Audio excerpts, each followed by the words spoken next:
So, hello everybody. Thank you very much indeed for joining us today. It looks like it's going to be a great session, and really pleased to see so many people here. To be respectful of your time, I'm going to kick off, although I'm sure we'll have some more people joining us as we go. This is a super important topic. Seems to me an occupational wellbeing strategy is now as vital for a winning organisation as a GDPR policy, and yet they don't seem to be as widely understood. Some even seem to be controversial within organisations, and some seem to work on paper but not necessarily in practice. So this is a really important topic, and I'm really pleased to have such a distinguished speaker. And whilst you'd be embarrassed to advance to the next slide, perhaps you could do that, Heather, because I'm going to talk about you. So Heather is the founder and director of the Healthier Work Company, a former director of a FTSE 250 company with a postgraduate certificate in positive psychology and relational organisational gestalt. I can hardly say it, never mind study it, Heather. So very impressive. And is certified as a lead implementer for BS 45001 by the British Standards. She's been a key influencer in the health and safety sector and still is a best-selling author of I'm a Boss, Not a Shrink, which is a practical guide to manage your wellbeing conversations, which we'll talk a little bit about at the end. She describes herself as enthusiastic, passionate, and curious. And her random fact is when Heather isn't working, she likes to sing jazz, go on country walks with her right-hand dog, Rocky, and travel. So I guess if you're out in the country, if you hear a dog barking accompanied by somebody singing jazz on a country walk somewhere exotic, there's a reasonable chance of that being Heather. But that's not where I first saw Heather. I first saw Heather at a health and safety conference. I was there listening to the previous speaker, who was excellent, but drew only the same modest crowd as most of the sessions on that day.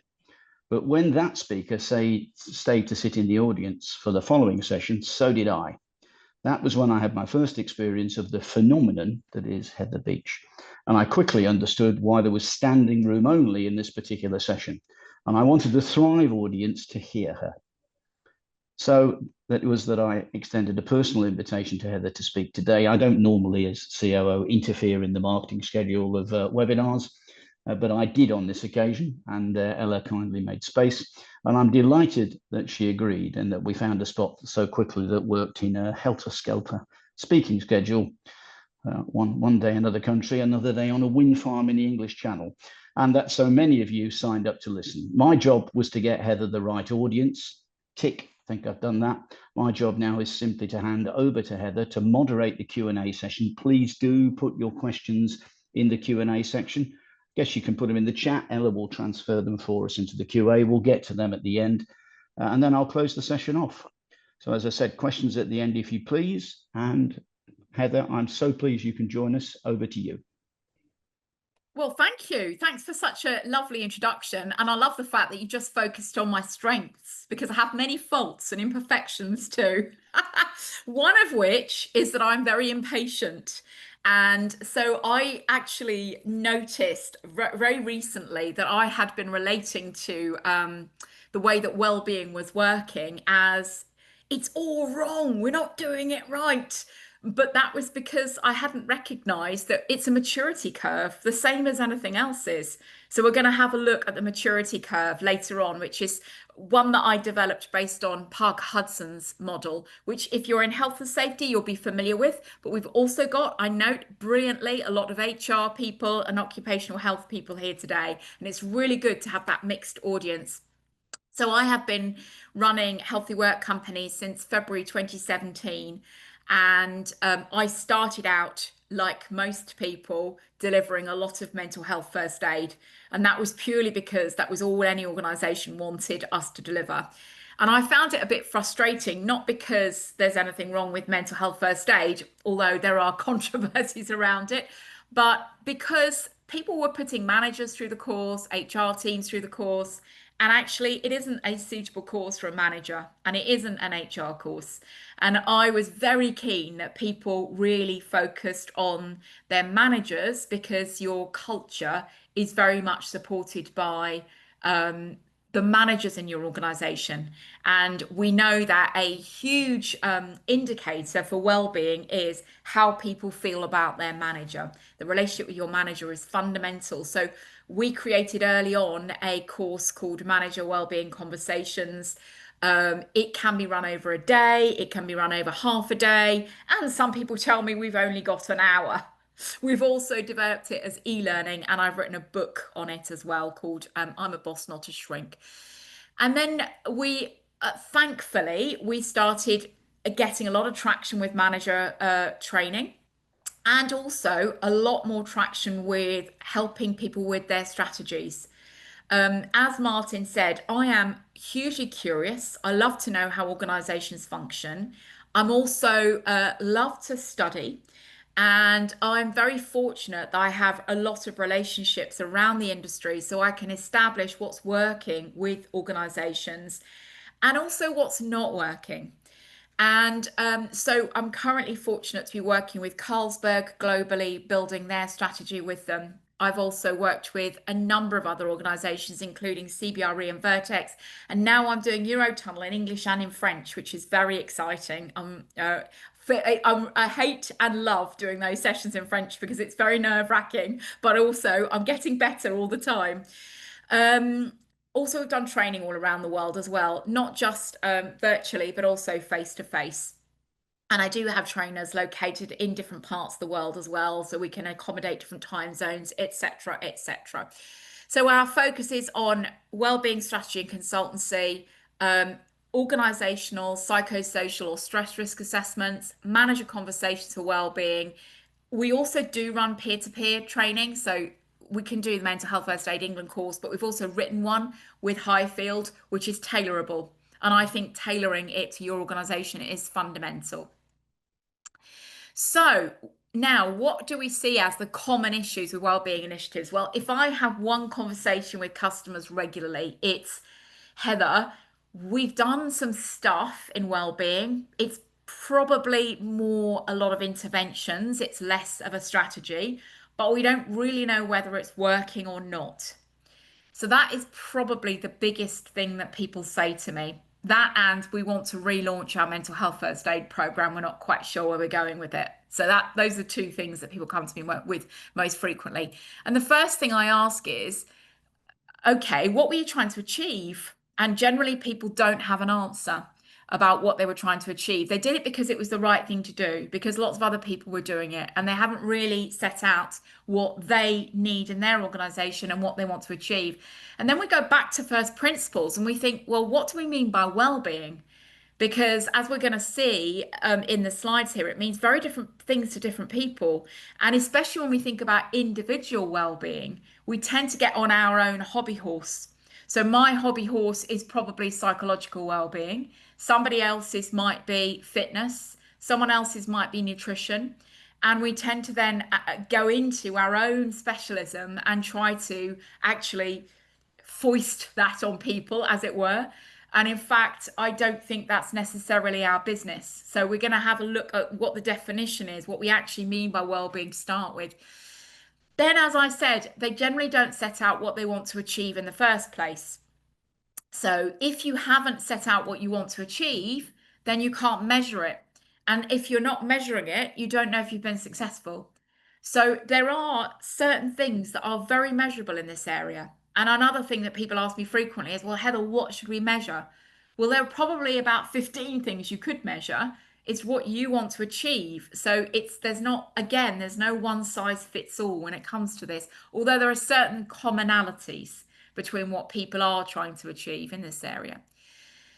Because it's very initiative led, and generally it comes from one person's passion for the subject, the initiatives are not generally that sustainable. So I have been asked in to do manager wellbeing training for organizations many, many times, and it's done, it's dusted. And then what about new starters? What about people that are being promoted? And often it's owned, and this is again, it could have been point number 5 actually, but I've kind of built it into one here. It's generally owned by one person, either HR or health and safety or a wellbeing person. And there's often little bits and pieces happening in parts of the organization. For example, diversity, equity, and inclusion may be doing some things which are pertinent to well-being. ESG may be doing some things, or maybe reporting on things, but not really sure where to go. So in a sense, another mistake that organizations have made is giving it to one part of the organization.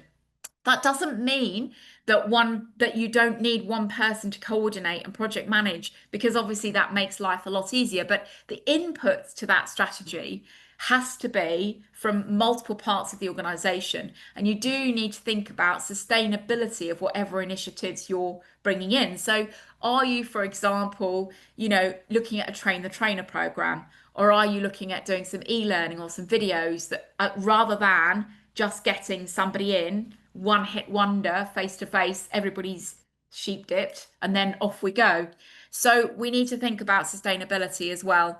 And then this is probably the biggest one, is that if we think about the model, which comes from ISO 45003, from the EU directive, from the World Health Organization, ILO, we look at prevent, promote, support. So preventing ill health, promoting good health, and supporting people when they're unwell. And mostly people have done a lot in supporting people. They've all got an employee assistance program when I work with them. They're generally large enough to have that in place. They've also focused on a lot of mental health training or initiatives around health promotion, which might be general or might be specific to a particular interest that they have. But very few organisations have done the heavy lifting and the hard work, which really is the stuff that makes a difference around the prevention of the root causes of stress in the workplace specifically, which is the bit that we can have the most impact on as organisations. So those are the 4 things, and we're going to have a look at those in a bit more detail. As I said, I might make them 5 in future and add one about the fact they're generally owned in one place. But 4, 5, that's what we're looking at today. So let's have a look first of all at the definitions. And there are so many different approaches to this. And I think a lot of them are a little bit misguided, because if we look at the models, we have so many models of well-being. So we have the 8 dimensions of well-being, which is actually the closest to what I think is probably appropriate, because it looks at occupational well-being as well as individual well-being. We have the 8 dimensions. We have 6 dimensions: physical, intellectual, occupational, spiritual, social, emotional.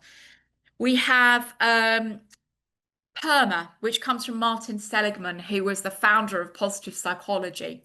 And he looks at the 5 elements of well-being: positive emotions, engagement, relationships, authentic connection, meaning, purpose, achievement, sense of accomplishment. Nothing at all to do with physical well-being in there at all. So I remember when I started my positive psychology course being quite dismayed, because we looked at spiritual well-being, we didn't look at sleep. And I'm like, how can you be well if you're not getting enough sleep, or you're not doing any exercise or nutrition? So these things are so multifactorial. Then we've got the famous 5 ways to well-being, which has not come out too well on this screen, but I know you're all familiar with that already. Connect, give, take notice, keep learning, be active.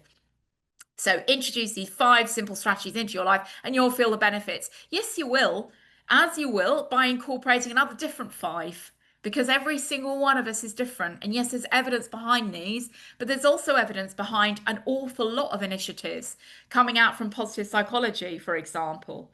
So I remember, and it's very kind of like, this might be a bit niche, but this gives you an example. During the pandemic, there was some research done on the nature of awe, and the fact that if you take a walk and you are deliberately focusing on feeling awe, you get much greater benefit from that walk from a psychological well-being perspective than you do if you just go on a walk. So there's so much being studied in this area, and just limiting it to those 5 ways, is that necessarily right? So I had a really interesting conversation with an organization I was working with recently, where they talked to me about, their focus was entirely on the individual well-being, right? And their director was very keen on running. And what they said is that director is going to make it, something that anyone can do. You can go running in the middle of the day, and they're going to make it okay by role modeling the running and talking about running and all the rest of it. And I was immediately saying to him, well, you've completely and utterly lost me. And you might have lost other people. I don't know. Because if you tell me to run, I'm telling you, I'm only running for a bag of chips because I hate the idea. If you tell me to meditate, I'm like, no, thank you very much, not for me. If you tell me, however, to go out and have a lovely walk, a mindful walk, and look around me and feel gratitude and savor, I'm with you all the way. The problem we have with focusing in on individual well-being in organizations is that we lose half the people half of the time because you're different to me. I'm different to Martin. Every single one of us gets our well-being from a slightly different place. So, and we also have these two ideas. We have a subjective view and an objective view. So, objectively, when we look at well-being, we're thinking about that's measurable through your physical health. But can we still have good well-being even if we're not particularly well? Like we've got, for example, we're getting older, maybe we have high blood pressure, maybe we're not as mobile. Yes, we can, because it's also subjective. My definition of well-being doesn't include mental, emotional, spiritual, blah. It is simply, it's how I feel about myself and my life is strongly linked to happiness and life satisfaction. So, from that perspective, yes, there's a layer of education and health promotion you need to do with people. Yes, there is. And depending on the type of work you're involved in, that may actually get quite specific. So, if you've got shift workers, you may want to do some training around fatigue. If you've got traumatic content, you're going to have to do some specific training around that. But do we need to do, training on our latest hobby horse? Because that isn't necessarily going to actually support individuals. Now, there is uh, there's some symbolic value in doing some of these things. I completely recognize that. So, for example, if you go in and do mental health first aid training, for me, it's as symbolic as it is useful. So it symbolizes we care about your well-being in this organization. But don't, you know, lecture people about how to maintain their own well-being at the same time as having an organization which doesn't encourage that, because you give people too much work to do. You create, toxic managers. You maybe have bullying and harassment going on. Work-life balance is all out. So for me, the big shift that we now need to make when it comes to well-being is we need to think about organizational well-being or workplace well-being, not individual well-being. So I would actually throw out all of those models, and I would focus in on organizational well-being, because your organization is the bit where you're in control, or you can at least influence that. What an individual does is kind of none of your business. So I find most well-being strategies to be quite patronizing, because they say, oh, go and do this and you'll be fine. But at the same time, are we focusing in on creating an organization which is actually a good place for people to work? Are we providing them with good work, good managers? Oh, no, that's in the too hard box. So, as well-being people, focus in on your organization, on what kind of conditions you're creating. That does entail looking at your stress risk factors or psychosocial risk factors. You might do that by role, you might do that by team, you might do that by across the board. If you've got something fairly, standard, where perhaps you've got a corporate office and there's a lot of similarities, but that's something that a lot of organizations are neglecting to do, and it's actually a legal requirement. There's no legal requirement to do mental health first aid. There's no legal requirement to do an individual stress risk assessment, but there is to do an organizational one. You're supposed to treat stress like every other health and safety risk and look at what your risks are and how to mitigate those. That also involves looking at your culture, your leadership, your processes, and your policies. So one of my clients, actually, I've mentioned them earlier, Carlsberg. First of all, they were going to create a well-being policy. And then they thought, no, we're not going to do that. we're going to look at all of our policies and look at, are they optimized for good well-being, which is absolutely the right thing to do. So do we supply flexible work where it's possible? Are we giving good sick leave to people? Are all of our policies written in plain, simple language so when someone's struggling, they can easily see what to do? Leadership fundamental. We need to help our leaders to actually be really self-aware, to understand the shadow that they're casting, because they will be role modeling the behaviors that are expected from the rest of the organization. So if they're getting irritable, or they're, asking for replies at 11 o'clock at night, or they're never taking any breaks, they're role modeling that's the behavior that we want in this organization. And then the other aspect, which most organizations have sorted out, we know, is support when people are struggling. This aspect, we know that most people have an employee assistance program in place. We know that it's anonymous. We know it's confidential. Generally, there's work to do in that area, though, because it's not promoted appropriately. It's promoted under the title of Employee Assistance Program. Generally, they're not proactive, and I know that Thrive is doing some great work in this area. I've got a couple of customers that are customers of Thrive as well, and it's definitely a step on from a normal approach. But also, you don't get any data back from a lot of EAPs. You're not, unless you really focus on the account management aspects, you're not getting any information which can help you to actually decide what you need to do in your organization to improve things for people. So for me, individual well-being, how I feel about myself and my life, strongly linked to happiness and life satisfaction. In the main, butt out. Yes, you can give some education, but fundamentally, my job in well-being is to create the conditions for people to thrive at work and support them when they're struggling. You'll be aware, of course, that you can't do that without your leadership team being involved. So if you're in well-being and you are busy creating your strategy and you don't have your senior team involved, it's not a strategy. It's a series of interventions. So they have to buy in and they have to feel that there is something in it for them in order to buy in. So then we take it back to, what are we trying to achieve? So let's think about what our criteria of success are. This is an ecosystem that we created because we saw this over focus on individual. And we know that individuals, yes, what I'm going through in my life makes a difference. My own education, my own self-awareness, that all makes a difference. My relationship with my manager is fundamental to my well-being at work. And then how my organization functions is also fundamental to my well-being at work. So well-being is a relational concept. It's not fixed. It's not one thing. It's based on the relations that I have with my manager, with the organization, with what's going on. So I get a new manager, or there's a new system comes in, or there's a change up above, and my well-being is going to shift in line with that, unless I'm very, very self-aware and very able to deploy strategies to help myself. So let's go into this idea of organisational wellbeing. So I've mentioned the prevent, promote, support model, which is the model that we work with when we do gap analyses for customers and when we help them build their strategies. So as an organisation, my job is to prevent poor mental health through policy, stress risk assessment, and educating and guiding my leadership. Is to promote, yes, good mental health and health through training and health promotion. And it's supporting people back to good health through employee assistance programs and other support.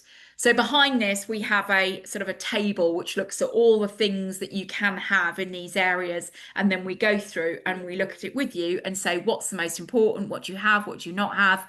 What do you need to deploy? What are the most important things to deploy next? So here we have the wellbeing culture maturity model. A framework moves you up the maturity curve. And this is where I got very frustrated to start with. And now I understand it's just a maturity curve, the same as it is for HR, the same as it is for health and safety.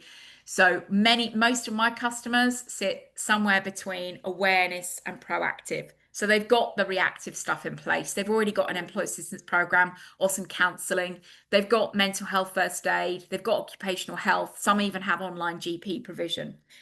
Some of them have already done the basic mental health training. They've got perhaps health kiosks or health checks they do with people, awareness days, stigma reduction campaigns. Perhaps they have apps like Calm or Headspace for helping people manage their own mental health.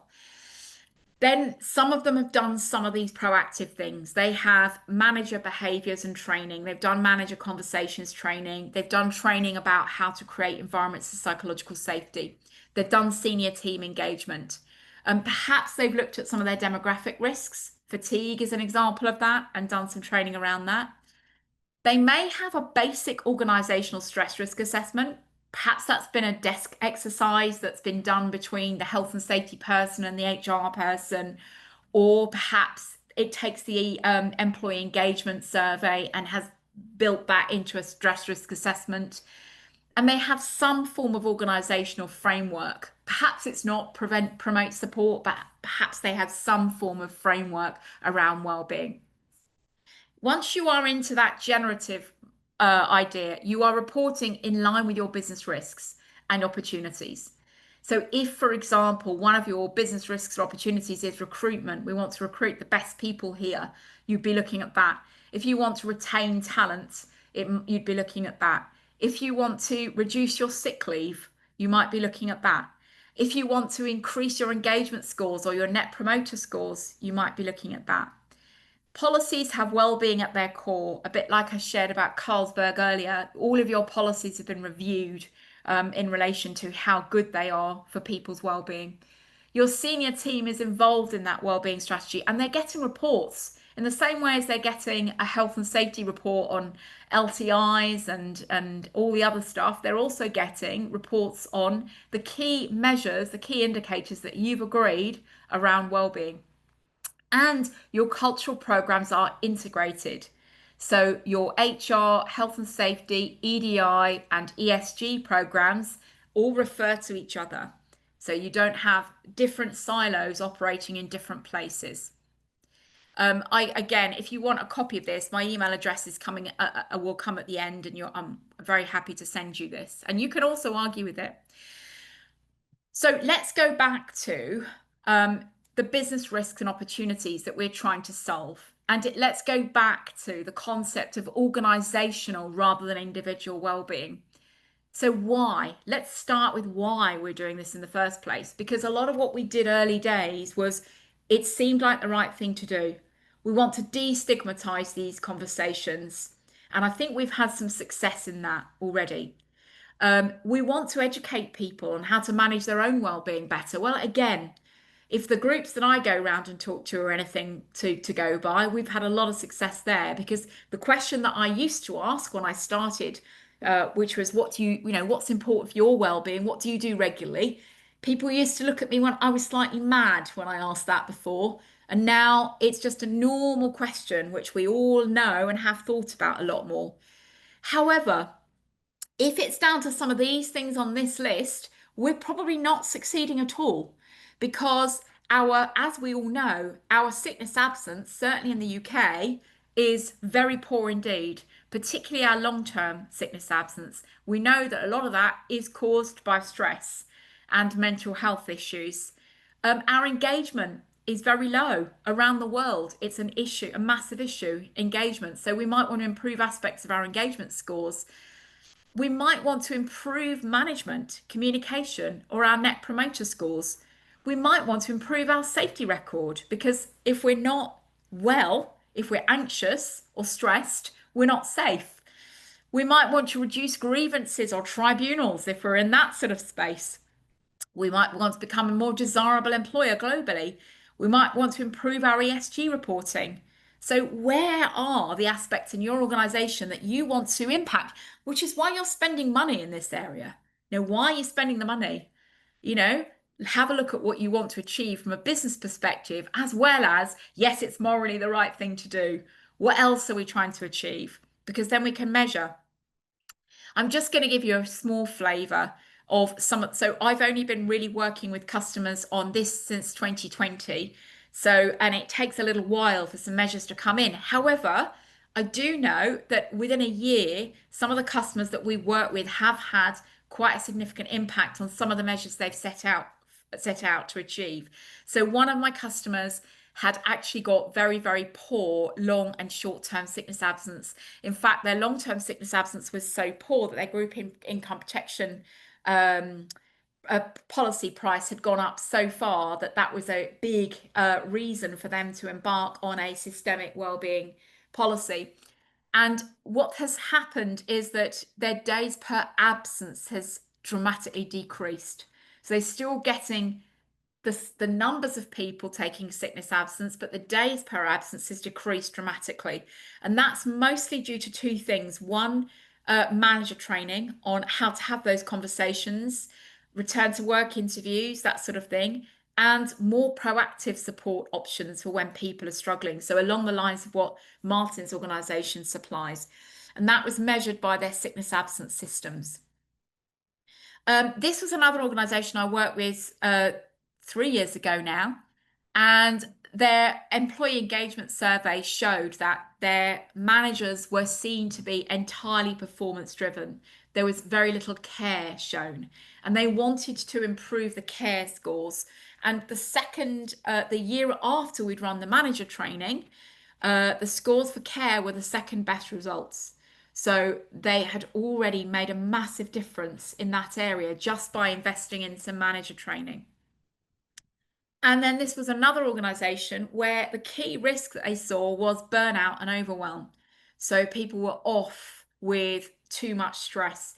And this is a really difficult one to impact. It's really systemic, this, and it's individual, manager, and organisation. All those aspects need looking at. So when we look at individuals, we're looking at what drives me as an individual.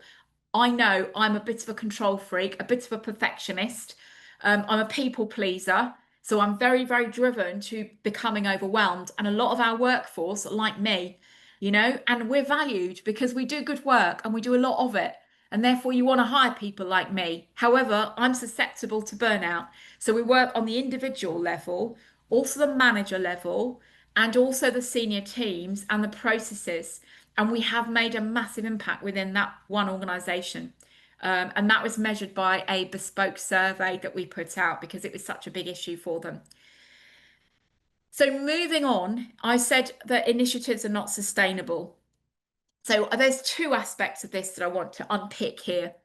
The first thing is that it's very initiative led. When we look at well-being, it's very much an initiative led thing. So somebody has an idea like, let's do some mental health first aid, without considering, for example, how that's going to actually be supported, how we're going to get new mental health first aiders in place, how we're going to give those people CPD, how we're going to measure its effectiveness. Manager training, we do it as a one-off exercise, and then it's not in any way built in to the processes.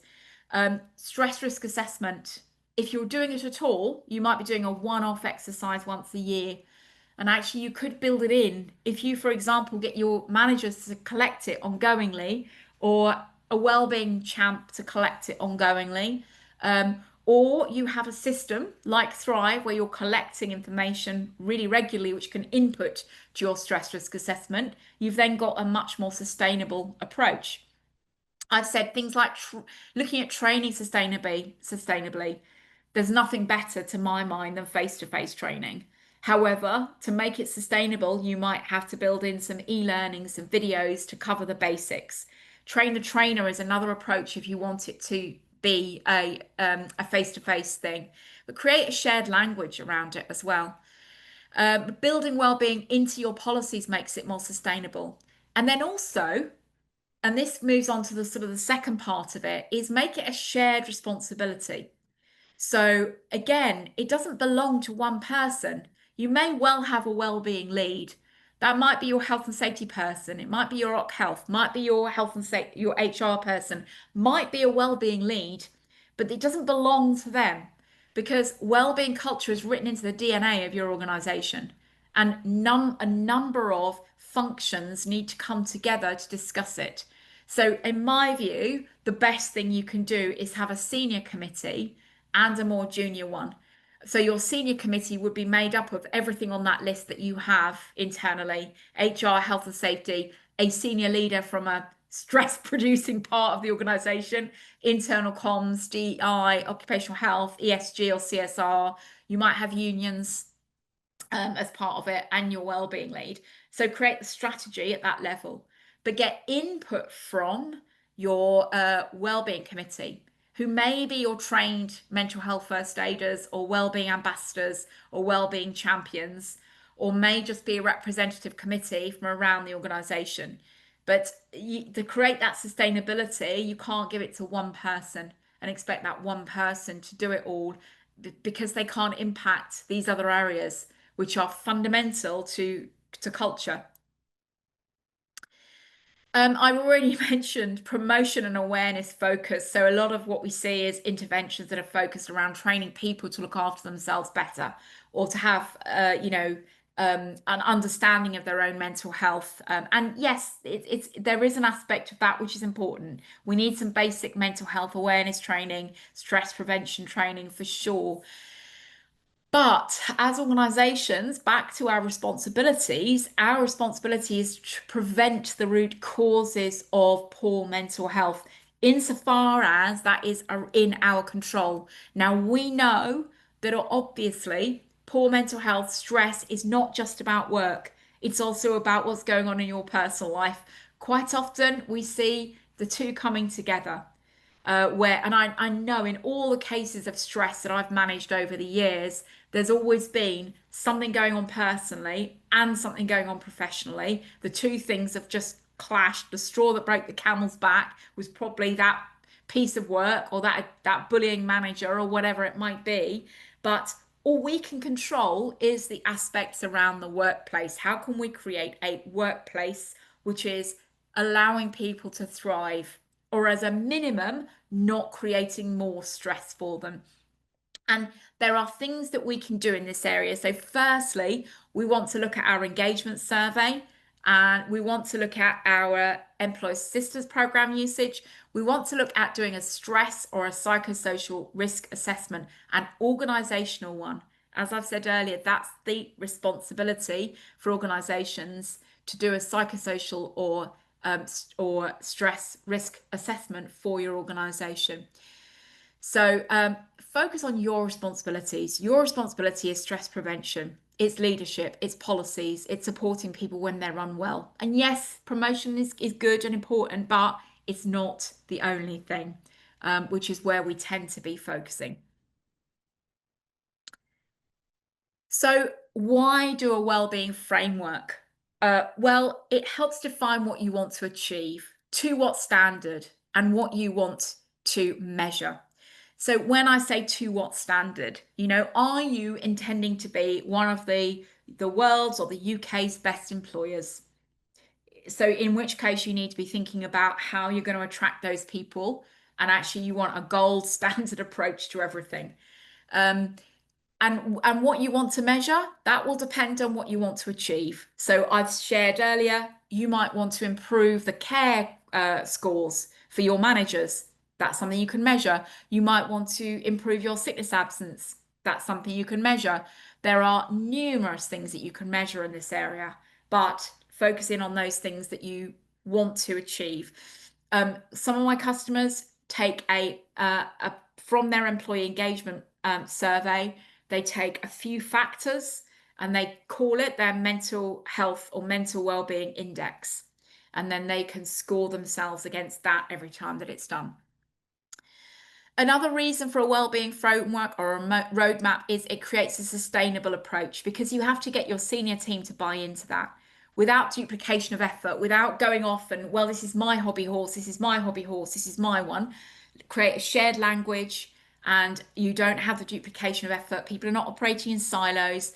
But if you're a global organisation, you may want to allow local initiatives to continue, but just create a thin layer of, this is what we provide for you. It also ensures that you focus not only on awareness, but also on stress prevention. So it might look at your engagement survey, your psychosocial risk assessment, your policies, your leadership. ESG reporting, it enables a collection of coherent data inside the framework. You can collect the data that is going to be really useful for your ESG reporting as well. And it creates a coherent offer, enables you to promote your wellbeing offer more widely. You might enter awards that way as well, and attract and retain talent. The process that we adopt is we look at the key business context you want to impact with your program, which means that we have to engage with your senior team and how you'll measure success. We do a gap analysis against protect, promote, support. We look at what you already have in place globally or locally and where you are best to focus next. We look at who needs to be on the steering group or working groups with you. Wellbeing shouldn't sit in one function only. And we help you build your local or global framework, including training, risk assessment, policies, support, and engagement strategies. I just want to point out, and I do this to make myself feel better as much as anything, back to this idea of a maturity curve. This is where we've come from over the last 10 years. When I started in this world, just before I started, wellbeing was the purview of HR benefits teams. And it was about cycle to work schemes, yoga, fruit on Friday, that sort of thing. Then we went full into the mental health first aid years, which started just as I started the business in 2017. Then people started to understand, actually, we need to train our managers to create cultures of care, to create psychologically safe environments where they can speak up, to have good conversations with someone struggling with their well-being. We went into COVID, and then we had COVID specific interventions, managing stress, well-being days. And some people actually did that really, really well during COVID and actually earned themselves masses of brownie points with their employees. As we came out of COVID, ISO 45003 was released. And within ISO 45003, as well as having to have a psychosocial risk assessment, we also have to involve our senior managers. And ISO 45003 is still a really good framework for looking at well-being and our framework absolutely slots in perfectly. Now my customers are definitely looking at a well-being risk assessment, a sustainable cultural approach. They're not looking for those interventions that we were doing earlier on in the journey.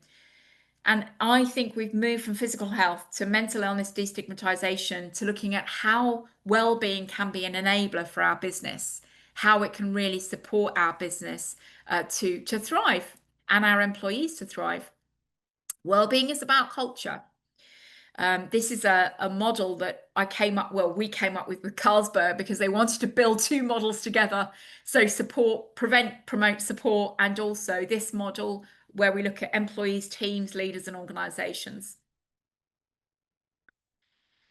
I've spoken enough.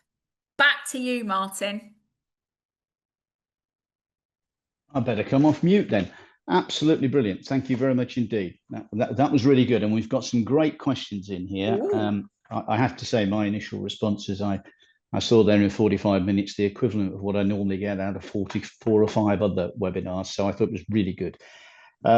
So let's try and deal with them. So the first was a very simple one in the chat from Sarah. I think Sarah rather than Sarah. So everybody will get a copy of the slides with the recording.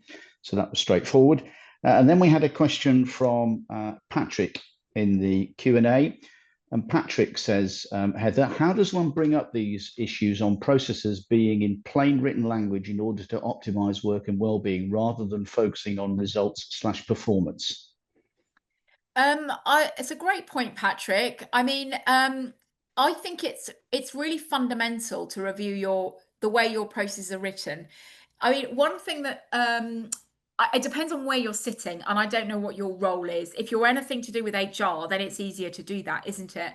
But if you're not, you might interview somebody who, for example, has been, and I know organisations have done this, or interview someone that's been off sick and ask them about how they interacted with the policies, how they made them feel, and how actually they found perhaps they didn't understand them or something along those lines. So that's a route forward. But again, I think this speaks to, and I can see the next the next question is very much about this as well. This speaks to the requirement to have your senior team involved in those conversations in the first place, because if you're not in HR, Patrick, then you're negotiating with your HR professional, aren't you? And actually, you know, this needs to be a wider conversation, which is, as an organisation, we are committed to policies written in plain English. And if that's the case, then that gives you then the go-ahead to make sure that they are written in plain English. Otherwise, as I said, you're back to a bit of a negotiation. Thank you. Next question. I'm going to bump up Duncan's question, which is now put in the Q&A, but he did put it earlier in the chat. So as Okay. Duncan says, our CEO is very supportive of wellness. However, when it flows down, it stops at middle management as their bottom line is product delivery, despite those of us at the bottom trying to roll out wellness activities. Have you encountered this before? And if so, magic one time, how was it overcome? Oh, very interesting. Okay, so so it stops at middle managers, and we call this the sticky middle. I'm sure you've heard that expression before. And the reality is that I really, really feel very sorry for middle managers because they are basically generally, okay, massive generalization, but they're generally given the job of the manager because they're very good at the job. So perhaps you're a brilliant salesperson and they go, oh, you're such a good salesperson. Let's have you manage some more people. And they're not given the training.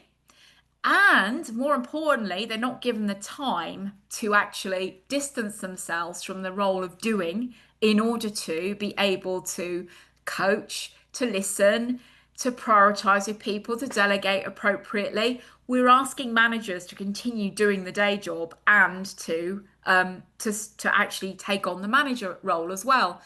So that for me is fundamental. Is that yes, middle managers are often regarded as the place where everything falls down and falls over. But what are we doing to support our middle managers as well? Because I'm sure they're not doing it on purpose. And the reality is that if they are having if leadership is really committed to it, they would be asking questions of their middle managers around what are you doing about it? Are you having regular conversations with people about how they're doing, for example? One of the organisations that I worked with was so committed to making an impact in this area that they actually measured the number of health conversations that their managers were having. They asked people in their employee engagement survey, is your manager asking you how you are, how frequently, etc. We can bet your life that has an impact on manager behaviour. So a bit of carrot and stick in here. If your leaders are really committed to it, they need to be asking the right questions of middle managers. But we really also need to be providing middle managers with the space and the training and the comfort level that they can actually let go of some of those things that actually they know how to do. I'm really good at selling and I'm now managing people that are selling. What about my stuff that I'm really good at? I don't really want to let that go. How do we have those conversations with people? Coaching, that sort of thing. So from senior managers, coaching middle managers, providing them with an external coach, that's important. But you have to tackle your middle managers. You're absolutely right. If you don't, it's not going to go very far. Yeah. A lot of pragmatic questions as expected. And this one possibly is about a wellbeing steering committee, which might be composed of the sticky middle, but we have two anonymous ones. We previously had a wellbeing steering committee, but this often became a forum for complaining rather than constructive discussion. We've disbanded and set up a network for our MHFA community. Do you have any guidance on best practice in ensuring this is a worthwhile network? Oh, that's brilliant. What a brilliant question. I think it's very natural. I do a lot of employee forums and employee feedback forums, and you give people an opportunity and they all love to complain. So to be honest, I think that these need carefully managing. It doesn't mean you have to be present at all of them, but you need to really set out what their role is. And if, for example, they do have a bunch of complaints, give them a mechanism for collecting those as one part of the conversation so that people feel heard. So, for example, we talked about organisational psychosocial stress risk assessment. Your wellbeing committee could have sessions where they actually input to that. That's done. Over to one side now. Thank you very much. Now let's talk about what other things that we can do in this area. The other thing I would always say is when you're doing anything in this area, invite people to say what they love about working here, what really, really works about the organisation before you invite them to tell you what's wrong. That just sets the tone. And also, you are doing some things really well, and it enables you to kind of build on those bright spots as well as look at some of the things which aren't working. So I don't think it matters whether it's a team of mental health first aiders or it's a team of a wellbeing a committee that's been set up outside of that completely. What you need is to define what the terms of reference are for that committee, give them some training. We're actually at the moment working with an organisation on ongoing support of their wellbeing committee, giving them a little bit of CPD, giving them a little bit of framework around what they're trying to achieve, but set that out really clearly. What's the role? What are you expecting from them? What are those meetings for? Give them an opportunity to put their complaints in, but make a boundaried conversation around that. But really, it's being clear on what you want them to achieve. Okay, thank you. Challenge, can we do the last two in 2 minutes? There's the question. So I'm going to do my best university challenge and answer the question quite quickly. And then we'll do the second one. So I've seen over time that a number of wellbeing initiatives are ultimately focused on financial saving of some kind, and that is the driver to senior staff. And this can make initiatives seem disingenuous at times. What are your views on organisations being open about the financial drivers and or organisational KPIs to be met? That one was anonymous, Heather. Oh, that's really interesting because the only one that I'm aware of where there's a financial saving of doing a wellbeing initiative is where you're trying to improve sickness absence. And I would have said that was in everybody's interest. So I'm not really sure. I haven't seen that. I mean, mostly it seems a big cost to the business and it needs to be justified. And I think there's no problem with tying up what you're trying to achieve. So tying up your KPIs with a financial thing in there. I actually think it's more disingenuous to train people on looking after themselves and then to create an environment where they can't look after themselves. So, for example, just a silly one, but train them on nutrition and then give them a canteen where they just get chips and burgers. So that's disingenuous.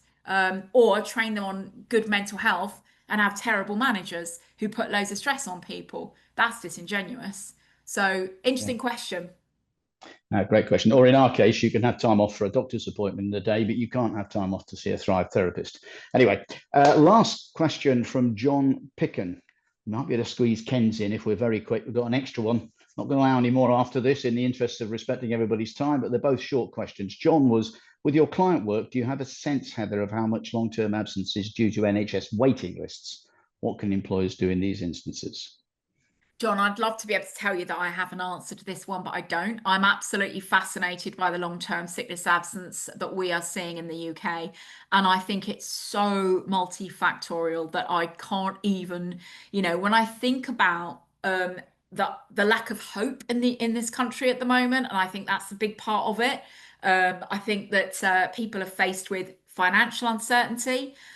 Yes, we have long NHS waiting lists. A lot of my customers actually already have online GP and EAP provision, which allows support for those people. So I'd love to have the answer. I think it's a fascinating and slightly scary topic.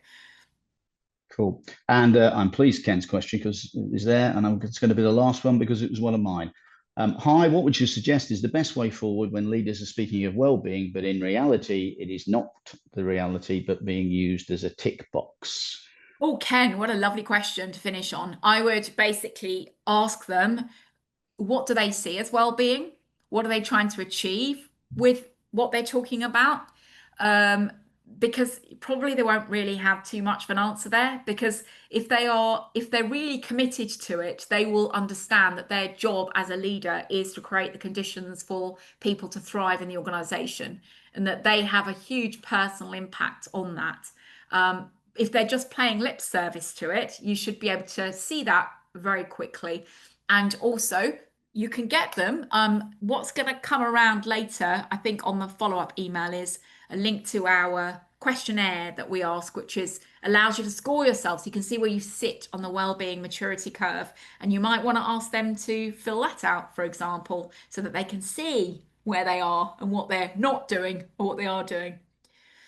What a great answer and a beautiful segue. So your email is there. It will also be on the communications we send afterwards. I think you're still in control, Heather. So if you flick just to the last slide, I'll close this off if I may. Last slide. So thank you. There you go. Very much. Thanks. So thank you very much, everybody. And especially Heather. I mean, great attendance, great questions, really good presentation, and really good answering of those questions. I'm sure people are very keen to follow up. So we'll send them a link to I'm a Boss, Not a Shrink, Practical Guide to Manager Wellbeing Conversations. I note that on Amazon, that's got as near to 5 stars as it's possible to have.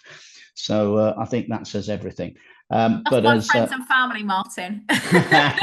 Shush, I was going to make that gag, and I thought maybe not. No, I did have a look beyond that. And as you've said, you can share the Score app survey that we use for people to self-score the wellbeing strategy, so you can see where you fit on the maturity curve.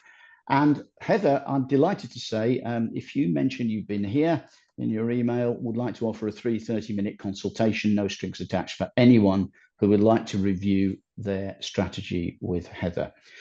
That's been really good. If you're interested in Thrive, Heather's quoted us a couple of times, which is great. And we typically also do the same as Headspace and Calm that you mentioned, but not for people without criteria, because we all look the same unless you actually have these criteria of what you're trying to achieve.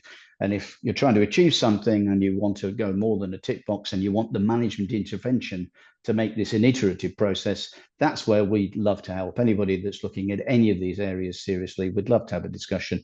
If we can't help, we can't. But if you download the Thrive app there and send us an inquiry, then we'd be happy to help. We hope you've had a useful hour of your lives here. I think by the feedback already, I'm pretty certain that's the case. But if you've any other feedback to share after the webinar, please make sure you do so. We will be in touch with the slides, with the recording, and following up and giving you a link through to Heather. Heather, once again, thank you very much. That was fabulous. And thank you to everybody else for attending, and to Ella for putting it all together. Thank you. Bye-bye now. Thank you. Bye.